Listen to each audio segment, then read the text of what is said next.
This call is now being recorded. तो देखिए ये है आपका हाइड्रो इलेक्ट्रिक पावर प्लांट है, समझ रहे? हाइड्रो इलेक्ट्रिक पावर प्लांट है। हालांकि हेडिंग दे दिया है, लिख दिया है हाइड्रो इलेक्ट्रिक डैम लिख दिया है। हाइड्रो इलेक्ट्रिक डैम नहीं होता है। तो है क्या बाबू, बिजली आपको पैदा करना है। मेन रूप से क्या है आपका पर्पस, क्या है? इलेक्ट्रिसिटी प्रोड्यूस करना, जनरेशन करना, इलेक्ट्रिसिटी का प्रोडक्शन होना चाहिए, समझ रहे हैं? तो उसके लिए 3 माध्यम है। कौन कौन माध्यम है? या तो थर्मल कर सकते हैं, या हाइड्रो इलेक्ट्रिक कर सकते हैं। थर्मल मतलब फोसिल फ्यूल का इस्तेमाल करके कर सकते हैं, कोयला से कर सकते हैं, जीवाश्म जो है उस सबसे कर सकते हैं, जिससे इलेक्ट्रिसिटी का हमारे इंडिया में, देश में 58% प्रोडक्शन होता है थर्मल से। दूसरा क्या है? पानी से प्राप्त कर सकते हैं, पानी से प्राप्त कर सकते हैं हाइड्रो इलेक्ट्रिक, जिसका कंट्रीब्यूशन मतलब जिसका भूमि सहयोग हमारे देश में 37% है। ठीक है, पानी से, अपने आप में पानी से 37% बहुत एक बड़ा योगदान हुआ पानी का। ये आपके देश में 37% पानी से बिजली पैदा किया जाता है, उत्पादन किया जाता है। और बिजली इतना इंपॉर्टेंट है कि इसके बिना रहना मुश्किल है। आप जो लैपटॉप देख रहे हैं, चला रहे हैं, ये भी आपका बिजली से चल रहा है। मोबाइल चल रहा है, बिजली से चल रहा है। पंखा है, बल्ब है, सब है बिजली का। हाँ, बहुत ज्यादा इंपॉर्टेंस है हमारे हमारे जीवन में, हमारे लाइफ में, हमारे। तो किसी की देश की अर्थव्यवस्था को का सूचकांक है पर कैपिटा इलेक्ट्रिसिटी इस्तेमाल करना, समझ रहे? तो ये चीज है। तो बिजली पैदा करते हैं तो पानी के लिए, थर्मल के लिए कैसे करते हैं वो हम पहले सबसे पहला लेक्चर में ले लिए थे कि थर्मल से कैसे हम लोग प्राप्त करते हैं। कैसे था? कोल, आपका कोल स्टोर था, हमने कोल हैंडलिंग प्लांट था, बॉयलर में जाता था। इसके बाद एस एस एज स्टोरेज में जाता है, हैंडलिंग में जाता है, फिर एस हैंडलिंग के बाद एज एस स्टोरेज में जाता है। तो वो सब बता चुके हैं। प्री हीटर में जाता है, तो अल्टरनेटर में जाता है, साफ में जाता है, कूलेंट जाता है। इस तरह से बहुत सारा चर्चा किए थे। यहाँ का बाबू देखते हैं, ये हाइड्रो इलेक्ट्रिक है। इसमें क्या है? तो ये देख रहे हैं, ये हम आपको दिखाते हैं पेंट में। तो आपको दिखाते हैं यहाँ क्या है। ये है आपका रिजर्वायर है, समझ रहे? ये क्या है? आपका रिजर्वायर है। ये जो है आपका बाबू, ये है डैम है। ये क्या है? डैम है, डैम। ये है आपका डैम है, डैम डैम डैम। ये किस चीज का बना होता है डैम? बाबू पहली बात तो बताते हैं, रिजर्वायर जो होता है ना, ये रिजर्वायर जो बना हुआ है, ये रिजर्वायर आपको पहाड़ सब में बना हुआ है। जहां संकरी मतलब नदी, पहाड़ में नदी सब बना हुआ है। पहाड़ में पहाड़ पानी सब कहीं से ऊपर से गिर रहा है। और जहां कंजस्टेड हो, जहां इसका मतलब कंजस्टेड का मतलब हुआ जहां उसकी चौड़ाई कम हो, वहां उस प्लेस को पकड़ा है और वहां डैम बना दिया है, समझ रहे?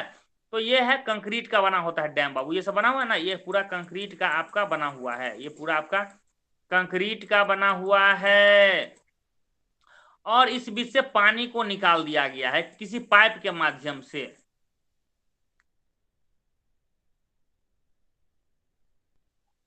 किसी पाइप के माध्यम से निकाल दिया है, जिसको बोलते हैं पेन स्टॉक्स बोलते हैं। क्या बोलते हैं? पेन स्टॉक्स बोलते हैं। पेन स्टॉक्स बोलेंगे, ठीक है? Yes sir. हाँ, इसको पेन स्टॉक्स बोलते हैं। ये पानी है आपका, स्टोर रहता है, जिसको बोलते हैं, तो इसलिए रिजर्वायर बोलते हैं। बाबू याद रखिए, लाइफ में कभी भी किसी चीज को स्टोर कर लेते हैं तो उसको रिजर्वायर बोलते हैं। रिजर्व मतलब ही होता है आपको उसको संरक्षित रखना। तो पानी को हम लोग संरक्षित रखते हैं, ये रिजर्वायर है। पानी पाइप के द्वारा ले आते हैं तो बोलते हैं, पाइप को बोलते हैं पेन स्टॉक्स बोलते हैं, पेन स्टॉक्स बोलते हैं। अब क्या है, इस पाइप से, हालांकि बढ़िया नहीं दिखाया गया, इस पाइप का इस्तेमाल करते हैं। हालांकि ये भी ठीक ही दिखाया गया, ऐसा नहीं है, ठीक ही है। ये है बाबू टरबाइन, ये है टरबाइन। टरबाइन है, इस पूरा को कहते हैं टरबाइन, समझ रहे? ये टरबाइन है, मतलब यहाँ तक का पोर्शन क्या है? टरबाइन है यहाँ तक। और ऊपर में ये जनरेटर लगा दिया है, समझ रहे? तो टरबाइन क्या है कि पानी यहाँ से इधर से आ रहा हो, पानी यहाँ से आ रहा है, तो टरबाइन है ना, ये टरबाइन है, ये टरबाइन का पोर्शन है, टरबाइन का पोर्शन है। तो क्या हो रहा है, ये ऐसे ऐसे चल रहा है, समझ? ऐसे साफ्ट है, घूम रहा है, ऐसे घूम रहा है, समझ? ऐसे घूम रहा है साफ्ट, ऐसे साफ्ट घूम रहा है। तो जिस ऐसे घूम रहा है तो इसके कारण क्या हो रहा है, ये जो जनरेटर का साफ्ट है ये भी घूम रहा है, ऐसे ऐसे घूम रहा है, ऐसे घूम रहा है। तो जनरेटर का जो साफ्ट है ये है, ये साफ्ट है, घूम रहा है। साफ्ट बोलते हैं, जानते हैं किसको बोलते हैं बाबू? जो एक सर्कुलर टाइप का घूमते रहता है उसको शाफ्ट बोलते हैं। यस ये सर। घूम रहा है। हाँ, तो जिससे क्या होता है, यहाँ इलेक्ट्रिसिटी प्रोडक्शन होता है और यहाँ से आपका इलेक्ट्रिसिटी, हाँ, लॉन्ग डिस्टेंस पावर लाइन्स, मतलब ज्यादा दूरी तक होता है तो बीच में इस तरह से ये ऐसे लगा, ऐसे देखते खेत समय लगा हुआ रहता है, समझ रहे जी, पोल लगा हुआ रहता है, ये पोल लगा हुआ है लॉन्ग डिस्टेंस के लिए, है कि नहीं, लॉन्ग है पोल लगा हुआ है। अगर यही जनरेटर रहता है किसी शादी विवाह में इस्तेमाल करते हैं तो ये जनरेटर छोटा लेवल के रहता है, कम डिस्टेंस के लिए होता है, तो इसको पोल नहीं लगाते, बस बांस उसमें खड़ा करके या किसी के सहारे बांध देते हैं और काम हमारा हो जाता है वायर सब के लिए, है कि नहीं। लेकिन लॉन्ग डिस्टेंस के लिए होगा तो आप पोल सब जगह आप लगाएंगे और तब आप उसका यूज करेंगे, समझे। तो ये है आपका, ये करते हैं, ये क्या है, पावर हाउस बोलते हैं। यानी पावर हाउस क्या मतलब है, यहाँ इलेक्ट्रिसिटी का प्रोडक्शन होता है, ये पावर हाउस हुआ, हो गया, सिंपल सी बात है। ये टरबाइन है, तो हालांकि ये टरबाइन है बाबू, ये टरबाइन है रिएक्शन टरबाइन, ये अगला 4th सेमेस्टर में पढ़ाएंगे, ये है रिएक्शन टरबाइन। कल जो डायग्राम दिखाए थे वो था आपका था पेल्टन टरबाइन था, पेल्टन टरबाइन है, ये रिएक्शन टरबाइन है। और फिर यहाँ से पानी क्या होगा, यहाँ से टकराने के बाद, इससे टकराने पानी नीचे गिर जाएगा, नीचे का फिर रिवर में चला गया, समझ। तो इस तरह से आपका होता है। तो ये हो गया आपका हाइड्रो पावर प्लांट है, जो कि हम पहले चर्चा कर चुके हैं। और सब है, हाइड्रो पावर प्लांट है, देखते हैं, ये डायग्राम कल बताए थे, ये भी है, वही रिजर्वायर है, डैम है, बीच में एक सर्ज टैंक लगाते हैं, सर्ज टैंक लगाते हैं। Okay, penstock power station बोलते हैं, समझे। ये चीज हम चर्चा कल कर चुके, बड़ा हटा देते हैं, बहुत छोटा डायग्राम है, बहुत बढ़िया नहीं। हाँ, यहाँ ये भी चर्चा कर चुके, बता चुके हैं, समझे। यहाँ सब कुछ लिखा हुआ है, यहाँ भी तोड़ तोड़ के लिख दिया गया है, 13 ठोड़ लिख दिया गया कंपोनेंट में। हाँ, ये वही सिस्टम हो गया, पेन पावर हाउस वाला हो गया। यहाँ भी देखते हैं, यहाँ ब्लेड का सिंबल दिखाया गया, यहाँ है। चीज देखिए बाबू, ब्लेड का सिंबल दिखा दिया है, कि जैसे यहाँ दिखा दिया है कि है ब्लेड है, या ना, ब्लेड बोलते हैं या बकेट बोलते हैं, जो आपको घूमते रहेगा, उस पर पानी का स्ट्राइक करेगा और ये ब्लेड घूमते रहेगा और आपका इलेक्ट्रिसिटी का प्रोडक्शन होते रहेगा, समझ रहे। ये ब्लेड घूमेगा तो यानी ये शाफ्ट घूमेगा, इस तरह से शाफ्ट घूमेगा, शाफ्ट घूमेगा तो ये क्या होगा, जनरेटर घूमेगा, जनरेटर है, जनरेटर घूमेगा, और जनरेटर घूमेगा तो क्या होगा बाबू, जनरेटर ये घूमेगा तो आपका जनरेटर शाफ्ट घूमेगा तो इलेक्ट्रिसिटी प्रोडक्शन होगा, समझ, इलेक्ट्रिसिटी प्रोडक्शन होगा, इससे आपका काम हो जाएगा, समझ। ये है टेल वाटर है, ये ट्रांसफार्मर है, समझ, ये जनरेटर है, ये पावर हाउस है, हाँ, ये टरबाइन है, ये इंटेक है, इस तरह से है, ठीक है। ओके बाबू, तो यहाँ से ये हम हाइड्रो इलेक्ट्रिक, ये बता दिया आप लोग, हाइड्रो इलेक्ट्रिक बढ़िया समझ गया ना सब, कल इसी डायग्राम पे हम आपको बताए थे, कल इस डायग्राम पे बनाए थे। Yes sir. किसी को कोई दिक्कत है, हाइड्रो इलेक्ट्रिक में दिक्कत है किसी को? No sir.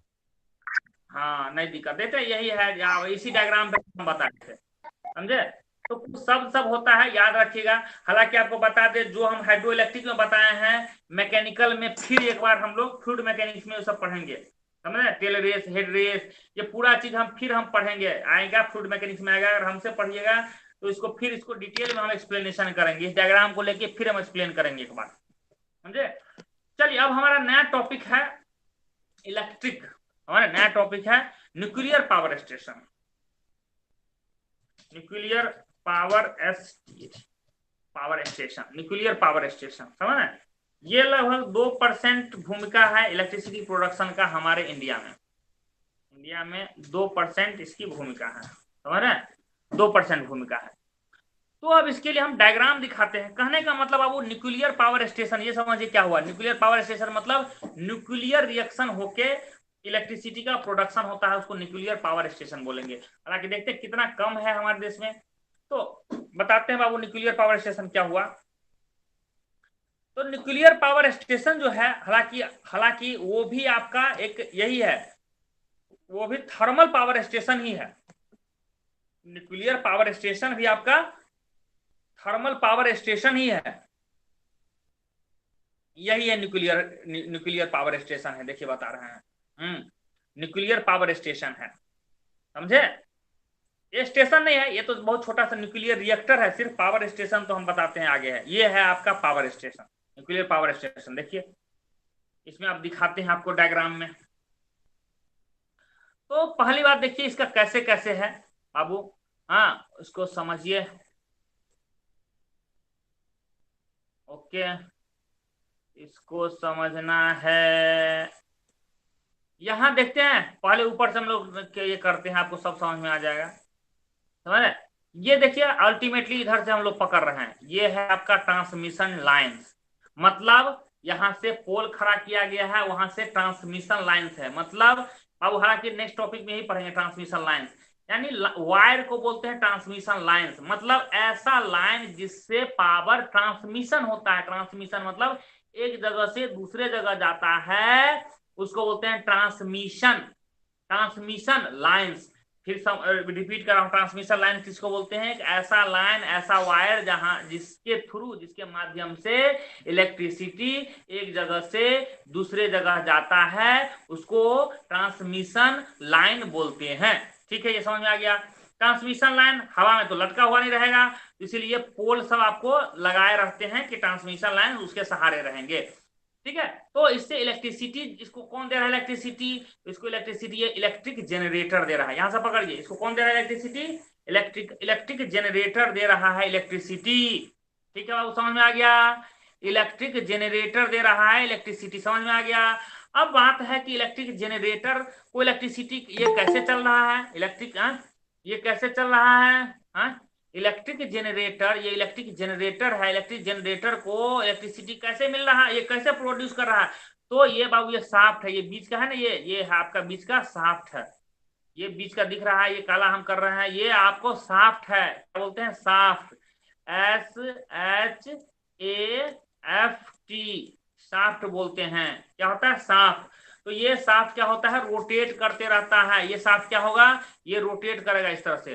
समझ रहे? मतलब आपका इस तरह से शाफ्ट है, समझ, इस तरह से रोटेट करते करेगा। समझ रहे? इस तरह से शाफ्ट रोटेट कर रहा होगा, तो शाफ्ट रोटेट करेगा। तो इलेक्ट्रिसिटी इसमें क्या है, इसके अंदर में क्या है बाबू? इलेक्ट्रिक जनरेटर, इसके अंदर क्या होता है ये बाबू? इसका अलग कहानी है कि कैसे इलेक्ट्रिसिटी प्रोडक्शन होता है, ये फिर अलग है, पूरा फिजिक्स का कहानी है। उसके अंदर क्या क्या होता है, नहीं, इलेक्ट्रिक फ्लक्स बनता है, ये 12th का कॉन्सेप्ट है। 12th में पढ़ते हैं इलेक्ट्रिक फ्लक्स होता है। इलेक्ट्रिक फ्लक्स क्या होता है, फ्लक्स कैसे प्रोड्यूस होता है, वहां आपका गॉस लॉ इस्तेमाल होता है। यहाँ दो लॉ आता है, दो लॉ का इस्तेमाल होता है। इलेक्ट्रिक फ्लक्स फ्लक्स वेरिएबल होता है। ठीक है, वेरिएबल होता है, तो उससे आपका क्या होता है, इलेक्ट्रिक फ्लक्स। ये दो आदित्य है जी, ये कौन है? सर चलिए हम तो अमित ठीक है। है, आए, मेरा ही है सब दोनों। दो ठो से क्या हो गया जी? क्या पता सर, अभी गलती से लेफ्ट हो गया, फिर ज्वाइन किए तो 2 दिख रहा है। अच्छा, एक ठो और है आपका, को देखिए नया वाला से।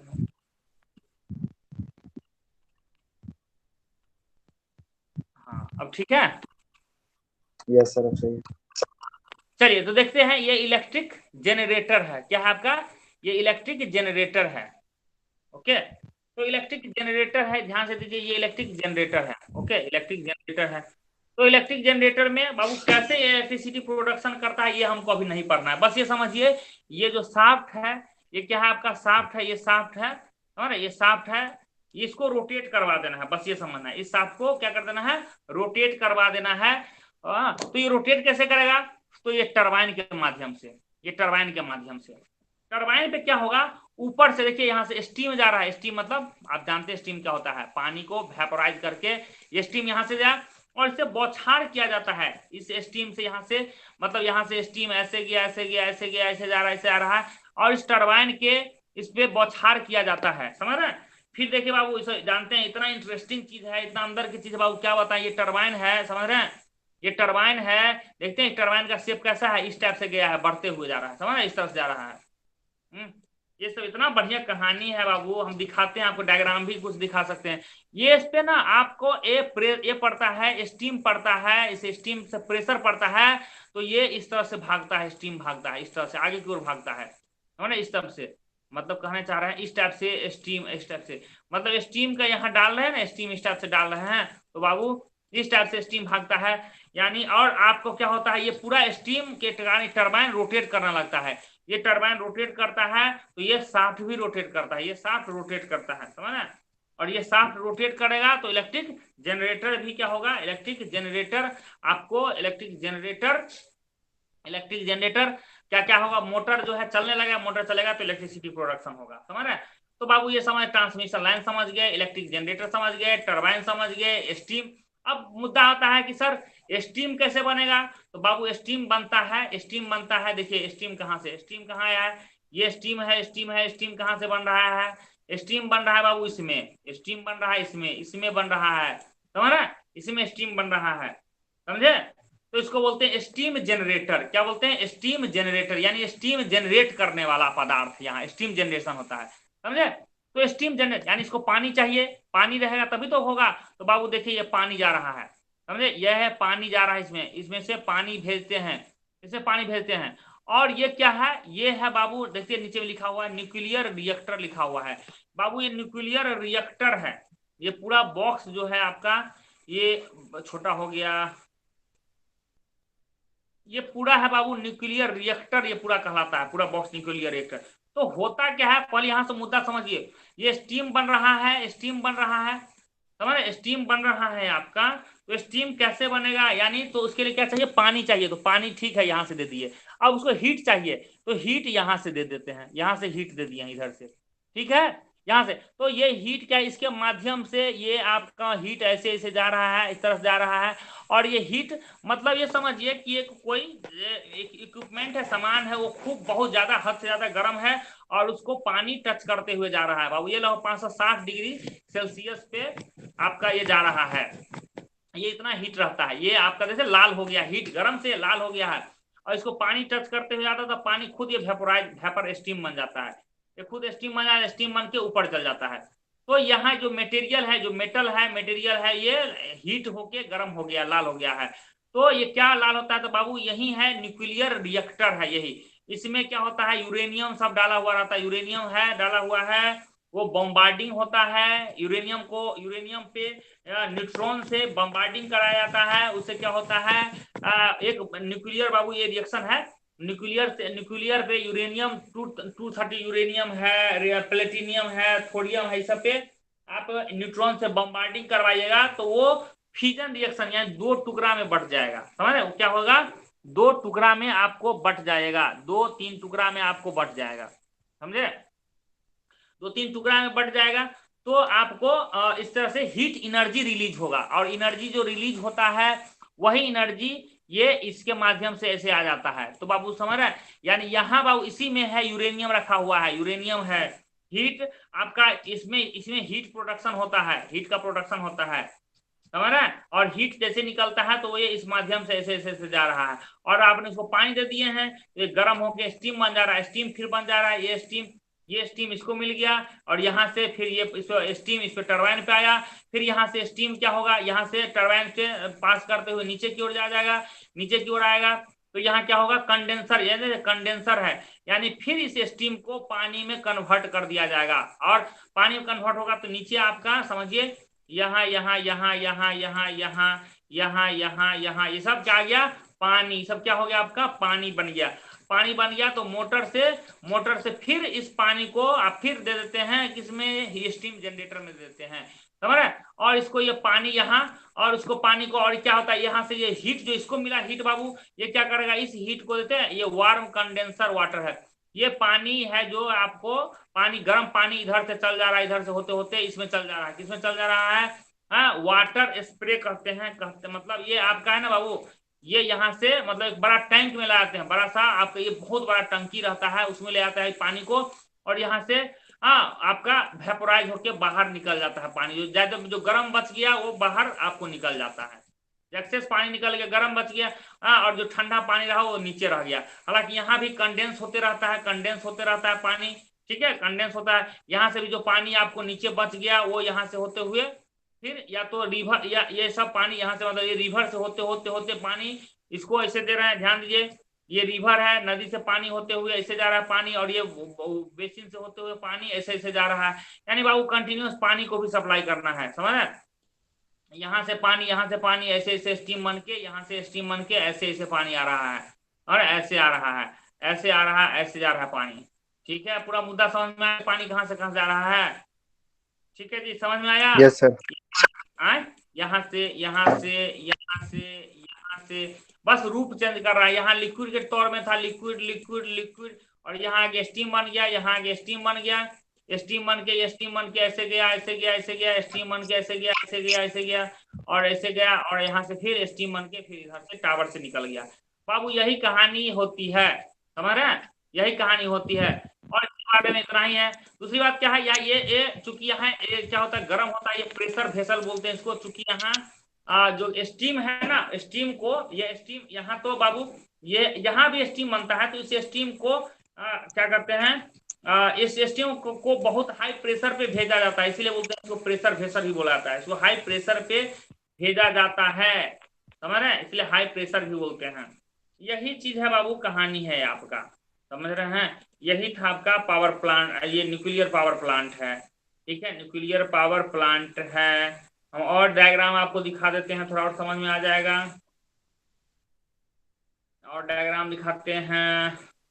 हाँ देखिए, यहाँ भी, ये भी दिखिए, समझ, यहाँ देखिए, यहाँ से आपका यहाँ भी पता चल रहा है, ठीक है। ये थोड़ा आपका कॉन्सेप्ट है इसका।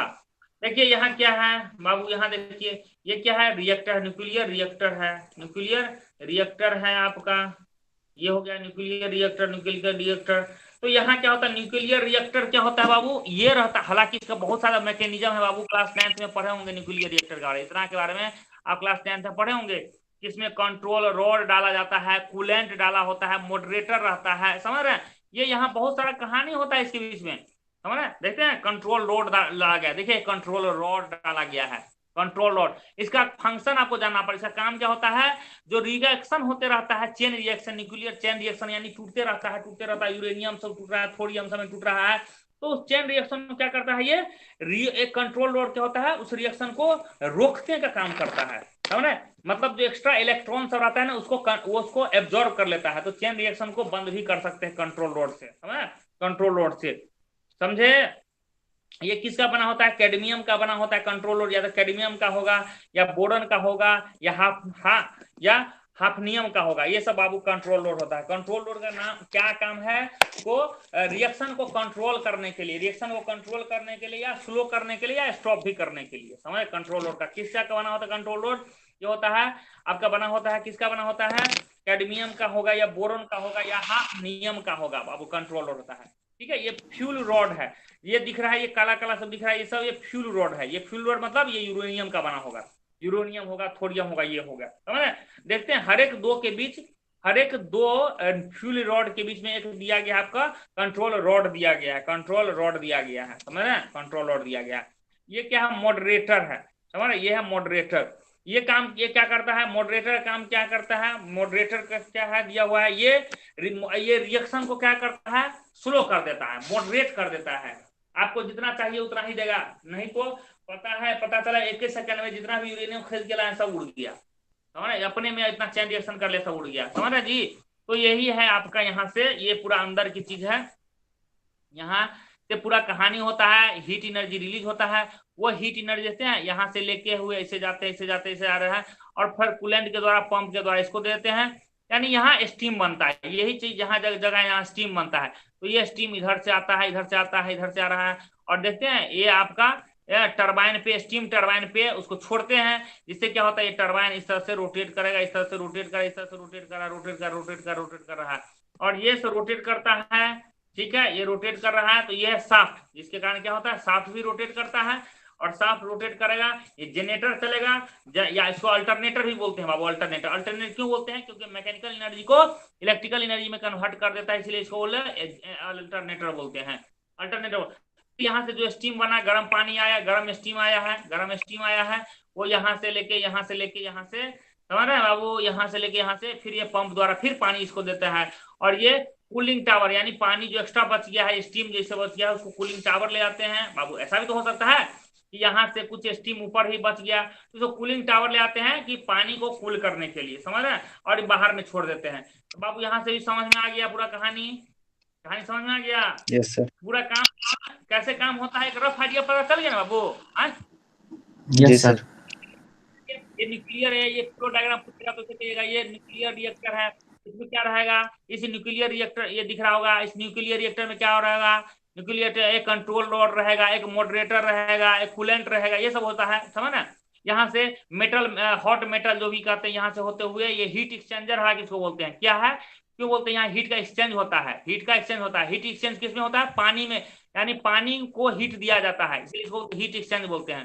देखते हैं, पानी नीचे से यहाँ से दिया गया है, यहाँ से पानी गया है ऊपर, और ये स्टीम बन जाता है। ये स्टीम किस पे देते हैं, टरबाइन पे देते हैं, समझ रहे हैं। और यहाँ से ठंडा पानी इधर से इसे देते हैं, टरबाइन पे ये हीट दे दिए, स्टीम दे दिए। इस स्टीम को यहाँ से स्टीम ये टरबाइन चलने लगा, टरबाइन चलता है, यहाँ जनरेटर चला, जनरेटर चला तो ट्रांसफार्मर, ट्रांसफार्मर से होते हुए पास करवाते हुए आपको जहां जिस जो यूजर है उसके पास भेज देते हैं। ये टरबाइन से पानी जो स्टीम गिरा होगा, ये कंडेंसर के माध्यम से उसको ठंडा करके फिर कूलिंग टावर में भेज देते हैं, समझ रहे, यही कहानी है। क्लियर है, समझ में आ गया बाबू, क्लियर है, सबको समझ में आ गया। यहाँ भी एक डायग्राम दिख रहा है, देखते हैं, ये पूरा भेज, ये लाल वाला जो दिख रहा है, ये बहुत गर्म है, ये गर्म है, और यहाँ से ठंडा पानी को भेजा गया, यहाँ से स्टीम बन के इधर से जा रहा है, टरबाइन चल रहा है। ठीक है, समझ में आ गया, इतना डायग्राम आपके पास है जी। हाँ, यानी न्यूक्लियर रिएक्टर में क्या होता है, न्यूक्लियर एनर्जी कन्वर्ट होता है थर्मल में कैसे, क्योंकि हीट बनता है बाबू, याद रखेगा, न्यूक्लियर से थर्मल में आता है। हालांकि थर्मल एनर्जी में भी ऐसे होता था, थर्मल पावर प्लांट में यहाँ से शुरू होता है, फिर थर्मल से काइनेटिक, काइनेटिक से, तो उसमें न्यूक्लियर बस हटा दीजिए, तो यहाँ से कर देंगे तो थर्मल पावर प्लांट बोलेंगे। इसमें न्यूक्लियर ऐड करें तो वहाँ क्या होता है, थर्मल में यहाँ कोयला से हीट करवाते हैं, यहाँ क्या होता है, यूरेनियम से हीट करवाते हैं, बस इतना ही अंतर है बाबू, अदरवाइज सब कुछ यही है, समझे। तो इस तरह से आपका न्यूक्लियर पावर प्लांट खत्म हो गया। बताइए, समझ में आ गया, न्यूक्लियर पावर प्लांट समझ में आ गया बाबू, यस सर। हाँ, एक रफ आइडिया हो गया ना। ऐसा नहीं कि आपको एग्जाम में पूछेगा न्यूक्लियर पावर प्लांट पूछ रहा है, एक रफ आइडिया है कि आपको पता चल गया कि मामला क्या क्या होता है, समझे। एक बार बोलिएगा, हम फिर रिपीट बाद में करवा देंगे। नेक्स्ट हेडिंग रहेगा बाबू, इसके बाद रहेगा तीनों जो आपको पावर प्लांट है, यानी स्टीम पावर प्लांट है, हाइड्रो इलेक्ट्रिक है, न्यूक्लियर है, हाइड्रो इलेक्ट्रिक है, और थर्मल, यहाँ थर्मल दिया ही नहीं है, समझे, यहाँ भी नहीं लिखा हुआ है, न्यूक्लियर, स्टीम, थर्मल है, ठीक है। तीनों में अंतर पूछता है बाबू, ठीक है, तीनों में आपका अंतर पूछेगा, यहाँ नहीं लिखा हुआ है, तीनों में अंतर पूछना है, जानना जरूरी है, समझ रहे हैं। तो हम अंतर के लिए, डिफरेंस के लिए हम अभी बोलते चल जाते हैं, बट हम बाद में प्रोवाइड कर देंगे तीनों में डिफरेंस, ठीक है। हालांकि ये बुक का ही बोलेंगे बाबू, आपके जो छोटा वाला बुक है, फ्री बुक में लिखा हुआ है ऑलरेडी, वही वाला हम बता देते हैं। तो आप ही भाई ये कर लीजिएगा, समझे, कैसे करेंगे लिख देते हैं, आपको थोड़ा हिंट कर देते हैं कैसे करना है, समझे, कैसे आप करेंगे। तो एक एक्सेल शीट खोल लीजिएगा, ठीक है, एक एक्सेल शीट खोलेंगे, एक्सेल शीट, अरे नहीं, दूसरा कुछ खुल गया, एक्सेल शीट खोलिए।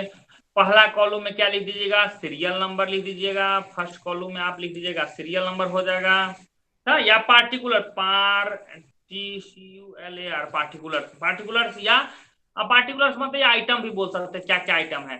फर्स्ट में लिख दीजिएगा इसके thermal, THERML, thermal power plant, thermal power plant हो जाएगा, पहले हम लोग थर्मल पढ़े इसलिए thermal power plant.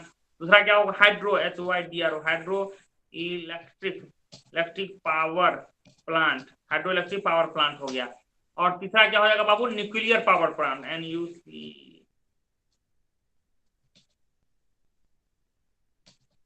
Nuclear power plant, ठीक है। तो इस तरह से आपका तीनों डिफरेंस हो जाएगा। अब यहां से सब लिखना शुरू करिएगा, यहां से लिखना शुरू करेंगे तो पॉइंट बताते चलते हैं बाबू, समझ रहे हैं, पॉइंट बताते हैं। सबसे पहला पॉइंट हो जाएगा, मतलब सोर्स ऑफ एनर्जी क्या है, थर्मल पावर प्लांट का क्या है बाबू, पहले लिखेंगे सोर्स, क्या लिखेंगे, सोर्स, SOURCE, सोर्सेस। इसका सोर्स क्या है बाबू, इसका सोर्स है कोल है, क्या है, मतलब थर्मल पावर प्लांट में किसका इस्तेमाल होता है, कोल का इस्तेमाल होता है, जबकि हाइड्रो इलेक्ट्रिक पावर में वाटर का, किसका होता है, वाटर का होता है। जबकि न्यूक्लियर पावर में किसका होता है बाबू, न्यूक्लियर फ्यूल का, यूरेनियम का, न्यूक्लियर फ्यूल, न्यूक्लियर फ्यूल किसको बोलते हैं, यूरेनियम, थोरियम, प्लूटोनियम, ये सब है न्यूक्लियर फ्यूल है। क्लियर है बाबू, ठीक है, बोलिए।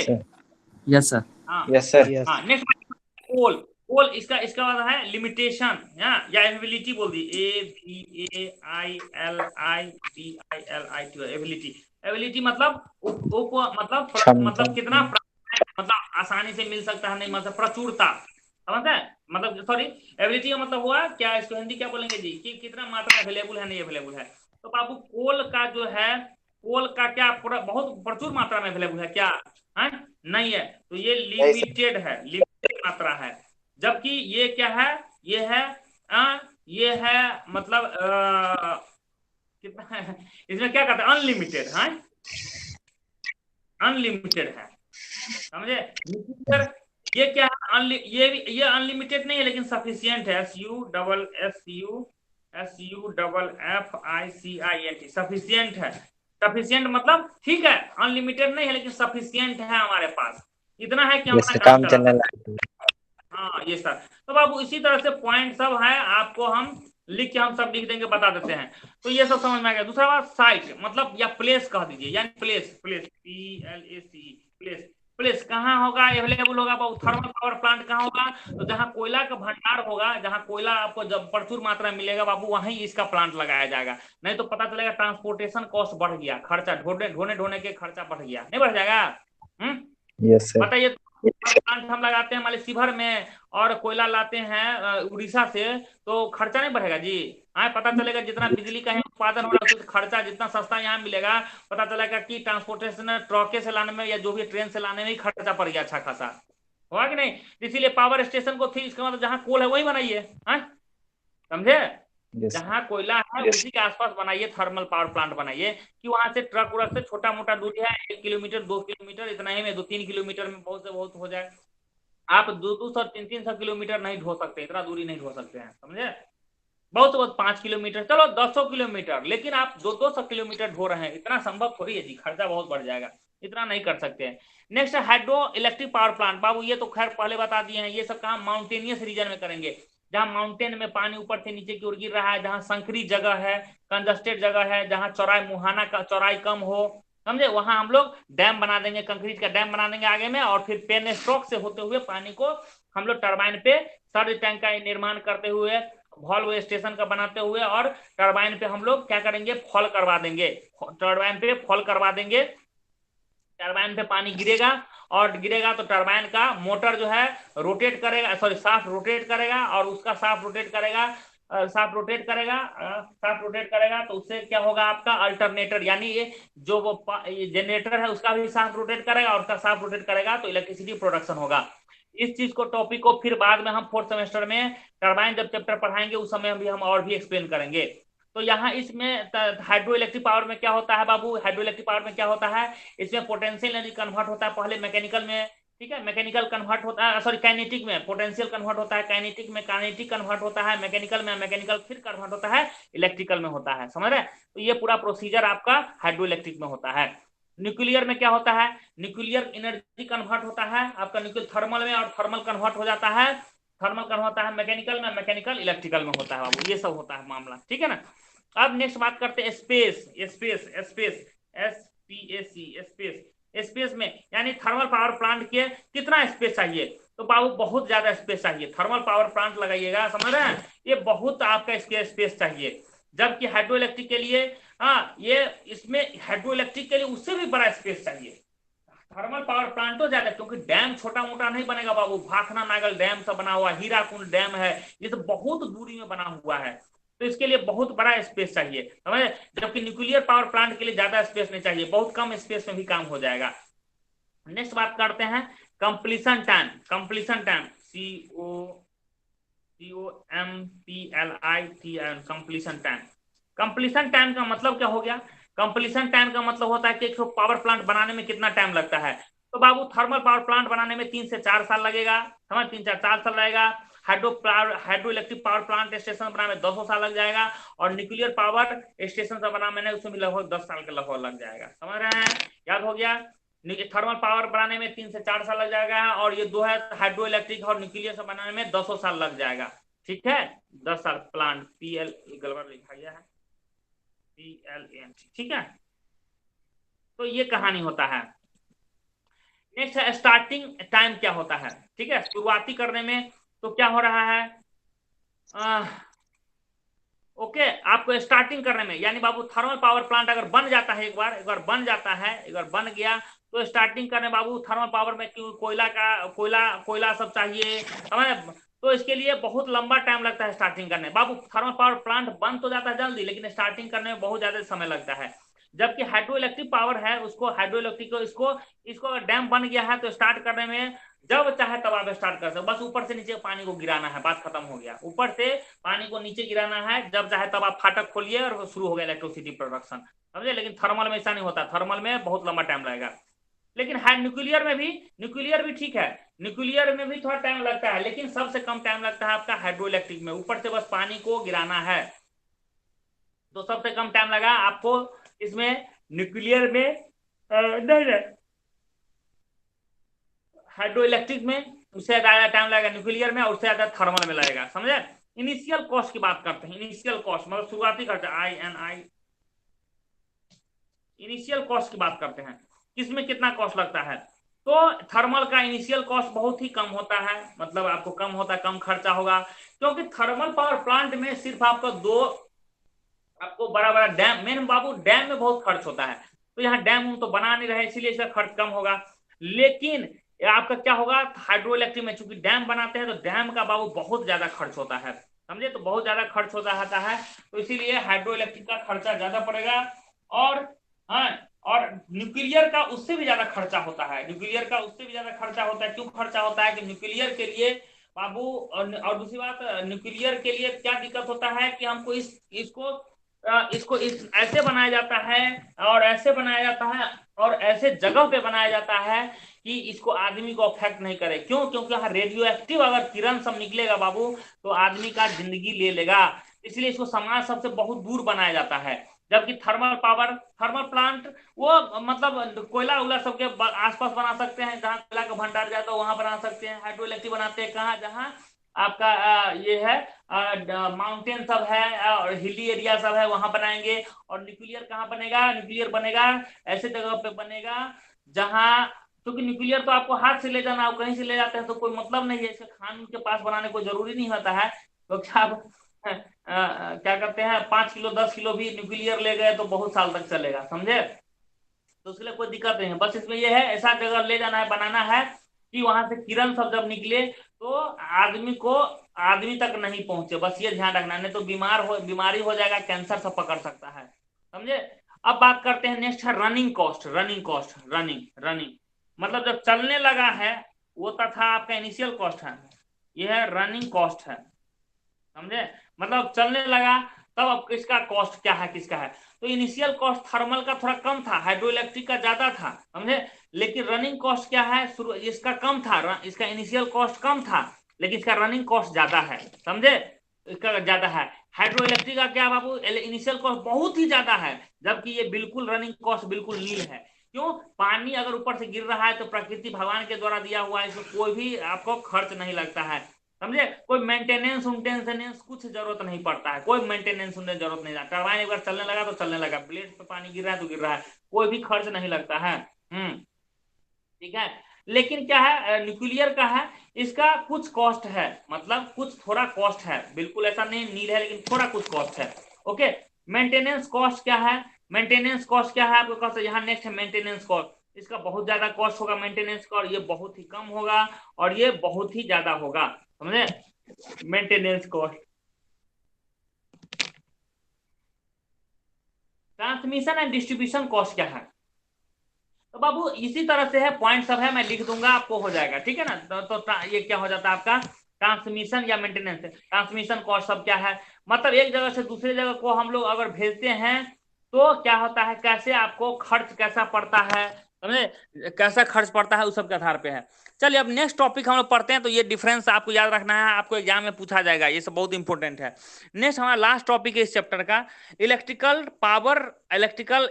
पावर सिस्टम, ठीक है, इस टॉपिक का है। तो इलेक्ट्रिकल पावर सिस्टम क्या होता है मैं बताता हूं। इलेक्ट्रिकल पावर सिस्टम जो होता है ये मुख्य रूप से तीन इसका एलिमेंट होता है, तीन एलिमेंट होता है मुख्य रूप से। पहला कौन, जनरेटिंग स्टेशन, मतलब जहां इलेक्ट्रिसिटी जनरेशन होता है। तो इलेक्ट्रिसिटी जनरेशन आप ऑलरेडी पढ़ चुके हैं, तीन जगह प्रोडक्शन होता है, तीन तरीके से, एक थर्मल से, एक हाइड्रो इलेक्ट्रिक से और तीसरा न्यूक्लियर से। तो ये हम ऑलरेडी पढ़ चुके हैं, फिर बता रहा हूं। इलेक्ट्रिकल पावर सिस्टम पढ़ रहे हैं, इलेक्ट्रिकल पावर सिस्टम पढ़ रहे हैं। इसके मुख्य रूप से तीन प्रिंसिपल एलिमेंट्स है। कौन का है, पहला क्या है, जनरेटिंग स्टेशन, जनरेटिंग स्टेशन मतलब जहां इलेक्ट्रिसिटी प्रोडक्शन होता है। सेकंड क्या है, ट्रांसमिशन लाइन्स, और थर्ड है डिस्ट्रीब्यूशन सिस्टम। बाबू बात खत्म हो गया। ट्रांसमिशन लाइन हम पहले बता चुके हैं। ट्रांसमिशन लाइन क्या होता है बाबू, जो वायर होता है उसको बोलते हैं ट्रांसमिशन लाइन। ट्रांसमिशन लाइन होता है जो वायर होता है उसको बोलते हैं ट्रांसमिशन लाइन। और नेक्स्ट है डिस्ट्रीब्यूशन सिस्टम, यानी डिस्ट्रीब्यूशन सिस्टम यानी जब इलेक्ट्रिसिटी को डिस्ट्रीब्यूट करने के लिए क्या क्या सिस्टम का हम लोग अप्लाई करते हैं, समझे, क्या क्या सिस्टम को अप्लाई करते हैं, यही है डिस्ट्रीब्यूशन सिस्टम। ठीक है, तो इसको थोड़ा हम डिटेल में हम पढ़ते हैं। तो हम पढ़ते हैं क्या ट्रांसमिशन लाइन्स है। तो बाबू ट्रांसमिशन लाइन्स जो है, समझ रहे, ट्रांसमिशन लाइन है तो इसमें क्या है बाबू, ट्रांसमिशन लाइन तो इसमें आपको, हाँ, किस दो तीन टाइप का होता है ट्रांसमिशन लाइन्स हो सकता है, high voltage, low voltage, medium voltage, secondary voltage, इस टाइप का होता है ट्रांसमिशन लाइन सब होता है, समझ रहे बाबू, इस टाइप का होता है। तो इसमें क्या क्या आपका ये है स्टेजेस ट्रांसमिट, देखिए ये हालांकि ये दोनों टॉपिक एक ही में आता है, ट्रांसमिशन लाइन्स और डिस्ट्रीब्यूशन सिस्टम है, एक ही टॉपिक में आता है, समझे। तो इसमें कौन कौन से स्टेजेस हो जाते हैं बाबू वो ध्यान देना है। तो सबसे पहले जैसे मतलब सुनिए, पॉइंट यहाँ क्या है, पॉइंट ये है कि आपका एक जनरेटिंग थर्मल पावर स्टेशन है, वहां बिजली पैदा हुआ और आपके घर तक आया। बिजली पैदा कहाँ हो रहा होगा, आपके घर तक पैदा बिजली आ रहा, तो ये किस किस माध्यम से आ रहा है, कहाँ कहाँ आ रहा है, उसके बारे में पढ़ना है। तो सबसे पहला क्या हो, बिजली पहले वो करना है जनरेटिंग स्टेशन, यानी बिजली कहाँ पैदा होता है। तो वो ऑलरेडी जहां प्लांट होगा तो थर्मल पावर या हाइड्रो इलेक्ट्रिक होगा या आपका विंड होगा, सो जो भी चीज होगा बाबू वहां से वो होगा जनरेटिंग स्टेशन। तो ये हमको नहीं पढ़ना है, हमको पढ़ना है क्या, ट्रांसमिशन लाइन और डिस्ट्रीब्यूशन सिस्टम। तो हुआ क्या कि आपका ये क्या है, छोटा मोटा दूरी रहता है, कम है, जैसे शादी विवाह करते हैं तो ये दो ठो जनरेटर चला देते हैं। तो ये छोटे डिस्टेंस के लिए बाबू छोटे कम वोल्टेज की जरूरत पड़ता है, 220 वोल्ट रहता है। 220 वोल्ट अगर जनरेटर है, जो गांव शादी विवाह में जनरेटर है 220 वोल्ट या 100 वोल्ट, ये भी आ गया, काम चल जाता है। लेकिन जब ज्यादा दूरी पे ले जाना है, समझे, क्यों ज्यादा दूरी पे, क्योंकि पता है थर्मल पावर प्लांट होगा कहाँ होगा, जहां कोयला खदान होगा, वहां से हमको शहर में लाना है, शहर में बिजली को लाना है, समझ। या आपको कह सकते हैं, या आप कह सकते हैं कि जो हाइड्रो इलेक्ट्रिक है, बताइए, तो माउंटेनियस रीजन में पैदा हो रहा होगा, वहां से बिजली को लाया जा रहा है, कहाँ लाया जा रहा है, शहर में लाया जा रहा है, शहर में आ रहा है, वहां से बड़ा बड़ा प्लांट सब चल रहा है, समझ रहे। तो कहने का मतलब है इसमें लॉन्ग डिस्टेंस कवर करना पड़ता है, किसमें, आपको पावर प्लांट सब है सबके लिए, यानी बहुत ज्यादा दूरी की। न्यूक्लियर भी है बाबू, वो भी आपका शहर के आसपास नहीं लगा सकता, शहर से दूर रखना पड़ेगा। तो ये सबको आपको लॉन्ग डिस्टेंस चूंकि चाहिए, लॉन्ग डिस्टेंस तार आपको यूज करना पड़ेगा। तो लॉन्ग डिस्टेंस तार यूज करना पड़ेगा तो फिर वोल्टेज भी बहुत हाई देना पड़ेगा, समझ रहे, ज्यादा वोल्टेज देना, बहुत हाई वोल्टेज देना पड़ेगा। तो हाई वोल्टेज देना पड़ेगा, तो हाई वोल्टेज देना पड़ेगा, फिर समझिए ज्यादा डिस्टेंस हो गया, ज्यादा डिस्टेंस हो गया तो ज्यादा वोल्टेज हमको देना पड़ेगा, ज्यादा वोल्टेज देना पड़ेगा। तो उसके लिए हमको, आपको डायरेक्ट आप नहीं ला सकते हैं, हाई वोल्टेज को डायरेक्ट आप नहीं ला सकते, घर में इस्तेमाल कर सकते हैं। तो उसके लिए क्या इस्तेमाल करते हैं, तो ट्रांसफार्मर का इस्तेमाल कर सकते हैं, समझ रहे, कि हाई वोल्टेज को लो वोल्ट में कन्वर्ट करें, लो वोल्ट को हाई वोल्ट में कन्वर्ट कर रहे हैं, समझ रहे। जैसे आपके शिवहर में ही है, आपका शिवहर में ही है, वहां जहाँ कॉलेज जाते हैं, देखिए बीच में ये है आपका पावर ग्रिड बनाया गया है, क्यों, हाँ, वहां क्या करता है, तो बहुत दूर से आ रहा होगा, या हाई वोल्टेज वहां पावर ग्रिड में आता होगा, उस हाई वोल्ट को लो वोल्ट में कन्वर्ट कर रहा है, यानी वहां जो लगा हुआ है वो ट्रांसमिशन है, पावर ट्रांसमिशन है। तो पावर वायर हो गया, ये ट्रांसमिशन लाइन्स कर सकते हैं। और वो जो कन्वर्टर है वो वोल्ट को क्या कर, ट्रांसफार्मर सब वहां लगा रहता है, वो वोल्टेज को क्या करता है, कन्वर्ट करता है, हाई वोल्टेज से लो वोल्टेज में कर जाता है, कि सो दैट आपका घर में जो अप्लियंसेस सब है, यानी कूलर है, फैन है, टीवी है, फ्रिज है, पंखा है, उसको बोलते हैं लोड। तो यानी वहां पावर ग्रिड से आपके घर में लोड बोलते हैं बाबू, फ्रिज सबको, माने जो भी एनर्जी कंज्यूम कर रहा है उसको बोलते हैं लोड। तो लोड तक पहुंचाने का काम कौन करता है, लोड को चाहिए कितना, 220 वोल्ट पे चाहिए, तो 220 वोल्ट को कन्वर्ट कौन कर रहा है, वो आपका ट्रांसफॉर्मर कर रहा है। ट्रांसफॉर्मर का काम ही है ट्रांसफॉर्म करना। कहने का मतलब है बहुत दूर से आपका इलेक्ट्रिसिटी आ रहा है, बहुत हाई वोल्टेज पे है, अगर उस वोल्टेज को उस उतना वोल्टेज प्रोवाइड कर दिया जाए पंखा उंखा के लिए जो भी है, तो पंखा सब उड़ जाएगा ना सब, उसका मतलब उसका कॉइल जड़ जाएगा, उड़ना का मतलब कॉइल जड़ जाएगा। तो इसलिए उसको अप्लियंसेज है या इक्विपमेंट को बचाने के लिए क्या करते हैं, उस वोल्टेज को कन्वर्ट करते हैं। वोल्टेज कन्वर्जन कैसे होता है, ट्रांसफार्मर के हेल्प से होता है, समझ, ट्रांसफार्मर के हेल्प से होता है। तो यही है बाबू, आपका ध्यान रखना है। तो इसमें अब ट्रांसमिशन जो होता है बाबू, तो उसको हाई वोल्टेज, तो उसको बहुत सारा नाम दिया गया है। अगर बहुत ज्यादा हाई वोल्टेज मतलब जनरेटिंग स्टेशन से आप रिसीविंग स्टेशन तक पहुंचा रहे हैं, तो उसको हम बोलेंगे प्राइमरी और हाई वोल्टेज ट्रांसमिशन। फिर ध्यान दीजिए, अगर बहुत हाई वोल्टेज है, यानी आपका एक ऐसा ट्रांसमिशन लाइन जो पावर को कैरी कर रहा है हाई वोल्टेज पे, समझ रहे, हाई वोल्टेज पे कर रहा है, समझ रहे, तो उसको हम बोलेंगे प्राइमरी और हाई वोल्टेज ट्रांसमिशन। फिर का रिपीट कर रहे हैं, अगर अगर अगर अगर बहुत ज्यादा दूरी है और वो आपका केबल है, वायर है, जिसमें आपका क्या है, केबल वायर है, इसमें ट्रांसमिशन जो हो रहा है, वोल्टेज बहुत ज्यादा हाई वोल्ट पे है, बहुत ज्यादा हाई वोल्टेज पे है, तो उसको कहेंगे प्राइमरी कहेंगे या कहेंगे हाई वोल्टेज ट्रांसमिशन, समझ रहे हैं। और अगर कम वोल्टेज पे है तो कहेंगे सेकेंडरी और लो वोल्टेज ट्रांसमिशन। याद हो गया, मतलब हाई रहेगा तो प्राइमरी कहेंगे और कम रहेगा तो सेकेंडरी कहेंगे। फिर रिपीट कर रहे हैं, हाई रहेगा तो प्राइमरी कहेंगे, लो कहेंगे तो सेकेंडरी कहेंगे। और ये क्या कहेंगे, ट्रांसमिशन मतलब वायर के रूप में कर रहा है। अगर जिस ऐसा वायर जिसमें हाई वोल्टेज इलेक्ट्रिसिटी को ले जा रहा है, कैरी कर रहा है, तो कहेंगे प्राइमरी या हाई वोल्टेज ट्रांसमिशन लाइंस। अगर कम वोल्टेज को ले जा रहा है तो उसको बोलेंगे सेकेंडरी या लो वोल्टेज ट्रांसमिशन। बात खत्म हो गया। अब कह रहे हैं कि समझ रहे हैं बाबू, ये तो समझ में आ गया होगा। अब कह रहे हैं कि जो आपका ट्रांसफॉर्मर होता है हाई वोल्टेज को, ठीक है, हाई वोल्टेज को आपको लो वोल्ट में कन्वर्ट कर देता है, हाई वोल्ट को लो वोल्ट में कन्वर्ट कर देता है, ठीक है। तो उसको बोलते हैं स्टेप डाउन। क्या बोलते हैं, स्टेप डाउन। स्टेप मतलब होता है पद, पद को छोटा, स्टेप मतलब स्टेप नहीं बोलते एक स्टेप दो स्टेप, तो वो क्या कर दिया, आपको स्टेप वोल्टेज को डाउन कर दिया है, तो डाउन कर देता है।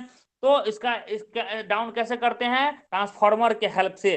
तो उस अगर हेल्प उसका करता है तो उसको बोलेंगे, क्या करेंगे, प्राइमरी और हाई वोल्टेज डिस्ट्रीब्यूशन समझ रहे, हाई देखते हैं। तो मेन होता है कि आपका ट्रांसफार्मर पावर ग्रिड में भी है, लेकिन वहां से आपके घर देखेगा, आपके घर के आसपास भी ट्रांसफार्मर लगा होता है, वो भी क्या करता है, तो वहां से जो पावर ग्रिड से हाई वोल्टेज, वहां से भी हाई वोल्टेज है, उसको भी और छोटा कर देता है, समझ रहे, आपको इसका घर में भेज देता है। तो उसको बोलते हैं बाबू। तो फिर यहाँ हाई से लो में कन्वर्ट होता है, तो बोलते हैं प्राइमरी और हाई वोल्टेज डिस्ट्रीब्यूशन बोलते हैं, क्योंकि अब ट्रांसफार्मर से आपके घर में डिस्ट्रीब्यूट हो रहा है। पहले दूर से लाए थे तो उसको बोले हैं ट्रांसमिशन, लेकिन अब कहा है डिस्ट्रीब्यूशन। फिर समझिए, दूर से ला रहे हैं, पावर स्टेशन से ला रहे हैं, तो कह रहे हैं ट्रांसमिशन, और अगर ट्रांसमिशन के कन्वर्ट होकर आपके घर के पास पहुंच गया तो बोलेंगे डिस्ट्रीब्यूशन। तो डिस्ट्रीब्यूट कर दिए हैं, ठीक है। तो बाबू इस तरह से आपका खत्म हो गया।